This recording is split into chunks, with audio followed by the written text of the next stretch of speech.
ప్రతి ఒక్కరు తెలుసు. హరీష్ రావు ఇప్పుడు మేకపోతు గాంభీర్యంగా పెద్ద బిల్డప్ కొట్టుకుంటూ నేనే 100 క్వశ్చన్లు వేసిన, ఉక్కిరిబిక్కిరి చేసిన. లోపల పోయి పిల్ల కూర్చొని రిక్వెస్ట్ చేసి నా కొడుకు బయటికి వెళ్తున్నాడు, విదేశాలకు వెళ్తున్నాడు, నాకు పర్మిషన్ ఏం చెప్పి ఒక 2-3 మాటలు మాట్లాడి బయటకు వచ్చేసి నేనే క్వశ్చన్లు వేసిన. ఏం క్వశ్చన్లు వేసినావు నువ్వు? నేను ఫోన్ ట్యాపింగ్ అయింది నాయన.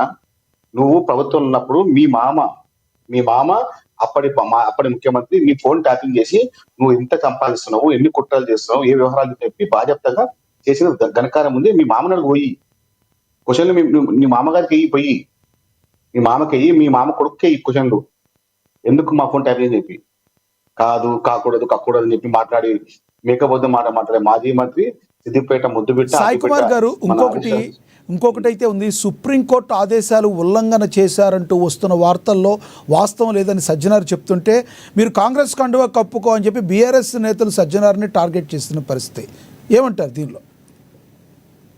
సజ్జనార్ గారు ఒక మంచి పేరున్నటువంటి ఐపీఎస్ అధికారి.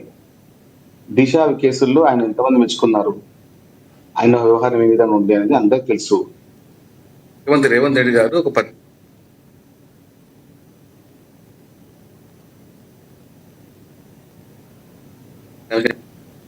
శాంతి భద్రతలు బాగుండాలి, అందుబాటులో ఉండాలని చెప్పి, అది మన అందుబాటులో ఉండాలి, అదేవిధంగా ఆదిలో ఉండాలని చెప్పి.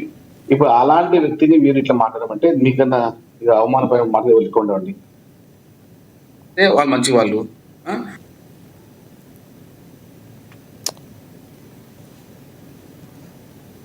మీ వాయిస్ మ్యూట్లో పడుతుంది చూడండి.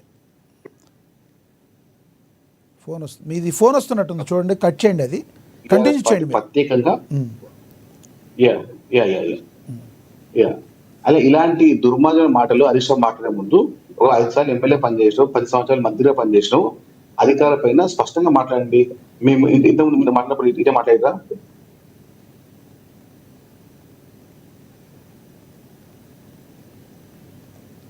ఇలాంటి వ్యవహారం మీ మామగారిని పోయి గల్లాబట్టి అడుగు, పోయి మీ అధ్యక్షులు పోయి గల్లాబట్టి అడుగు, నా ఫోన్ ఎందుకు ట్యాప్ చేసిన చెప్పి అడగండి. ఇప్పుడు ఆయన ఏం చేస్తుండు? హోంమంత్రి మీద చేస్తుండు. హోంమంత్రి గారికి సంబంధం అండి. హోంమంత్రి వచ్చేటప్పుడు ఏ విధంగా అందరూ తెలుసు. హోంమంత్రి రెవెన్యూ శాఖ మంత్రి మహమూద్ అలీ గారు ఎన్ని సంతకాలు చేసి ఆయనకి తెలియదు. వీళ్ళ సంతకాలు చేసి వీళ్ళ వ్యవహారం చేసి హోంమంత్రిని డమ్ మీద కూర్చోబెట్టి కేవలం మా వ్యవహారాలు అని చెప్పి మాట్లాడే హరీష్ రావు, మరి అదేవిధంగా కల్వకుంట్ల చంద్రశేఖరరావు గారు, వీళ్ళందరూ బాధ్యతగా అందరు ఫోన్ ట్యాప్ చేశారు, కవిత గారితో పాటు హరీష్ రావుతో పాటు. కాబట్టి నువ్వు గల్లా సాయి కుమార్ గారు, హరీష్ రావు గారిది ఒక బయట అయితే ప్లే అవుతుంది, చూద్దాం ఒకసారి. బయట ప్లే అవుతుంది హరీష్ రావు గారిది. సిట్ నోటీసు అంతా కూడా ఒక ట్రాష్. నిజంగా చెప్పాలంటే ఈరోజు ఉత్త సొల్లు, ఎటువంటి నిరాధారమైనటువంటి ఆరోపణలు, ఆధారం లేనటువంటి మాటలు, అడిగిందే అడుగుడు, సొల్లు పురాణం తప్ప ఏమీ లేదు. ఒక్క ఆధారం కూడా చూపలేదు. ఓ గంట అడుగుడు, గంట అడగంగానే పైకి వెళ్ళి ఫోన్లు వస్తాయి, బయటకు పోవుడు, గంట మాట్లాడుకొని మళ్ళీ వచ్చుడు, మళ్ళీ ఒక అర్ధగంటను గంట అడగంగానే మళ్ళీ సైకిల్ వస్తాయి బయటకు వెళ్ళి, ఫోన్ అనగానే మళ్ళీ బయటకు పోవుడు. మరి ఆ ఫోన్లు రేవంత్ రెడ్డి చేస్తుండా, సిపి సజ్జనార్ చేస్తుండా నాకు తెలియదు, కానీ ఫోన్లు వచ్చుడు, బయటకు పోయి మాట్లాడు. బయటకు పోయి ముగ్గురు పోతారు, ఇక ముగ్గురు అధికారులు కలిసి అడుగుతూ ఉండ్రి. ముగ్గురు బయటకు పోవుడు, గంట మాట్లాడుకొని వచ్చుడు, గంట అడుగుడు, అడిగిందే అడుగుడు తప్ప అందులో ఏమీ లేదు. అంటే ఇదంతా కూడా అటెన్షన్ డైవర్షన్. ముఖ్యంగా నిన్న మేము ఈ సైట్ విజిట్ సర్టిఫికెట్ పేరిట జరిగిన కుంభకోణాన్ని బట్టబయలు చేశాం. సైట్ విజిట్ సర్టిఫికెట్లో మొదటి లబ్ధిదారుడు ముఖ్యమంత్రి బావమరిది. రేవంత్ రెడ్డి బావమరిది భాగోతాన్ని పొద్దుగాల బయట పెడితే సాయంత్రానికి నోటీసు పంపిండు నాకు. అంటే ఇదంతా డైవర్షన్ పాలిటిక్స్. మేమేం అడిగినాము? సిట్టింగ్ జడ్జితో విచారణ జరపండి అన్నాం.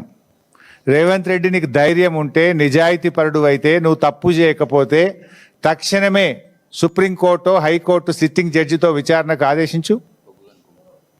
ఈ బొగ్గు కుంభకోణాల్లో జరిగిన అవినీతిని సొల్లు పురాణం అంట.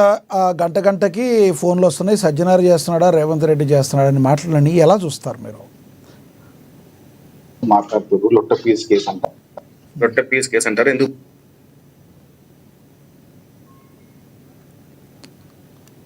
మీ వాయిస్ డిస్టర్బెన్స్ వస్తుంది సాయి కుమార్ గారు. చేసి దగదపాలి పని చేసి దొంగ పనులు చేసి దగులుపాటి పనులు చేసి ఈ లొట్టె పీసులు మాట్లాడుతున్నట్టు ఈ బావబామతులు బిల్లా రంగాలు, ఈ దోపిడి దొంగలు, ఈ దగాకోర్లు, ఈ దోపిడీదారులు తెలంగాణ రాష్ట్రాన్ని సర్వనాశనం చేసి ఇప్పుడు మేకబంధు దాకా మాట్లాడుతున్నారు. ఈ దుర్మార్గులని తెలంగాణ పొరిమేల నుంచి తరిముట్టాలి అని తెలంగాణ నిర్ణయించుకున్నారండి. ఇదేంటండి ఫోన్ ట్యాపింగ్ కేసులలో కూడా అంటే రాజకీయంగా ఎదుర్కోలేక ఇలాంటి నికృష్టమైన రాజకీయాలు చేసినటువంటి మీ మామని అడుగు పోయి గల్లా పట్టుకొని ఎందుకు మామ నాదెందుకు ట్యాప్ చేసి అని చెప్పి ఈ బయటకు వచ్చి ప్రెస్ మీట్ మాట మాట్లాడుతుండ్రు. అది మన ఎవరు సజ్జనారు ఫోన్ చేసిందా, ముఖ్యమంత్రి రేవంత్ రెడ్డి గారు ఫోన్ చేసిరా, దొంగ పని చేసింది మీరు. కాబట్టి దొంగలు ఎల్లుంటారు చెప్పండి, పోలీస్ స్టేషన్లో ఉంటారు దొంగలు. కాబట్టి ఇలాంటి దొంగలని తీసుకొచ్చి జైలు వేయాలి. అసలు ఎలాంటి ఇంటివాది లేకుండా బాజాప్తగా తెలంగాణ ప్రజల యొక్క ఆస్తులను కోల్పోతున్నారు. వారి యొక్క అభిమానాన్ని కూడా మీరు ఏం చేశారంటే నమ్మకాన్ని మొత్తం అమ్ముకొని మొత్తం వ్యవహారం చేసింది. వీళ్ళు ఇప్పుడు దుర్మార్గంగా మాట్లాడుతూ ఉన్నారు.